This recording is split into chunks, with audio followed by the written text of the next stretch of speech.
오늘은 이프피 분들을 위한 책 추천.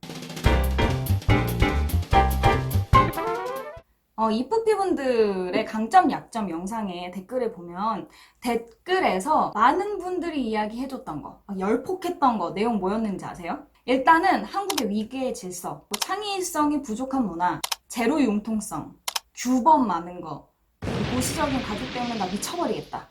이러한 댓글들이 많았고, 그리고 반대로 공감했던 내용들은 나는 엄청 독립적이다, 창의적이다, 새로운 방법을 제안한다, 유학, 워홀, 어학연수, 해외여행, 이건 거의 천국이었다.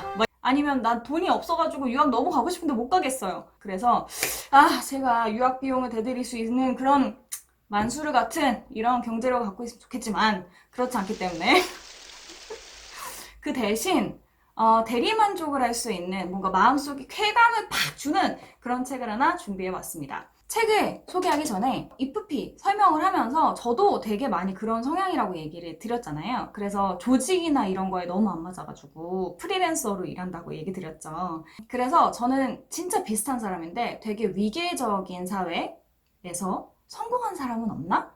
그러니까 우리 같은 사람 중에서. 그러면 어떻게 살아남았는지 그런 꿀팁을 좀 전수해주면 좋겠다. 그랬을 때 딱 만나게 된 책입니다. 이 책은 문유석 판사님이 출간한 개인주의자 선언이라는 책입니다. 진짜 유명했죠? 베스트셀러. 완전 베스트셀러. 나도 베스트셀러 쓰고 싶다. 사법체계에 있는 대부분의 일, 경찰, 검찰, 판사 마찬가지로 굉장히 위계적이라고 들었어요. 그래서 진짜 거의 극단값이거든요. 위계의 극단값. 문유석 판사님은 자기가 얘기하기에는 약간 인간 혐오 수준이다. 나는 굉장히 사람에게 관심이 없다.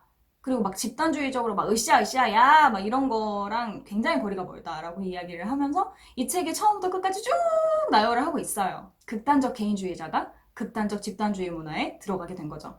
상상만 해도 정말 힘들었겠죠. 왜 퇴근을 했는데도 회식을 참여해서 시중을 들어야 되냐? 왜 남의 일에 공감이 되지 않더라도 그거에 대해서 막 공감하고 안타까워하는 척이라도 해야 되냐? 내가 싫던 말던 관심 없이 부모님이 옳다는 거, 좋다는 걸 왜 따라야 하냐? 타인에게 좀 무관심하면 안 되냐? 이런 부분에 동지애가 막 불끈. 여러분들도 이런 위로를 받으실 수 있을 거예요. 그래서 그냥 이름만 소개를 하기엔 좀 아쉬우니까 제가 읽으면서 5가지 조언을 가지고 왔어요. 첫 번째 교훈은 그거예요. 영악해져라. 그 조직에 처음 들어갔을 때 가장 핫바리일 때는 내가 공감이 되지 않더라도 이 사람들이 왜 이런 규범을 가지고 있는지 이해가 되지 않더라도 잘 적응해서 사는 사람의 연기자가 되라. 나도 그 사람들 중 하나인 척 하고 일단 살아남아야 돼. 이 과정이 진짜 너무 힘들지만 살아남아요. 계속해서 핫바리로 남진 않으니까 시간이 지나면 좀 올라가잖아. 그리고 레벨이 조금 올라갔어. 그러면 싫은 건 싫다고 말해라. 결국에 링 위에서 싸우는 건 너다. 그러니까 어느 정도 레벨이 됐을 때 가장 바닥은 아닐 때 그때부터는 이제 목소리를 내기 시작해라 라는 겁니다. 세 번째, 훌륭한 점과 비판할 점을 냉정하게 분리해서 평가해야 한다.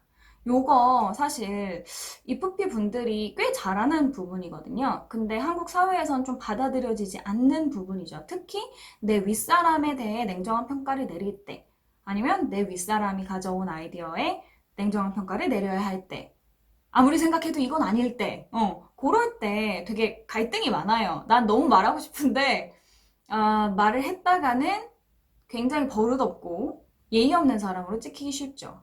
하지만 그럼에도 불구하고 해야 한다. 심지어 타인뿐 아니고 나에 대해서도.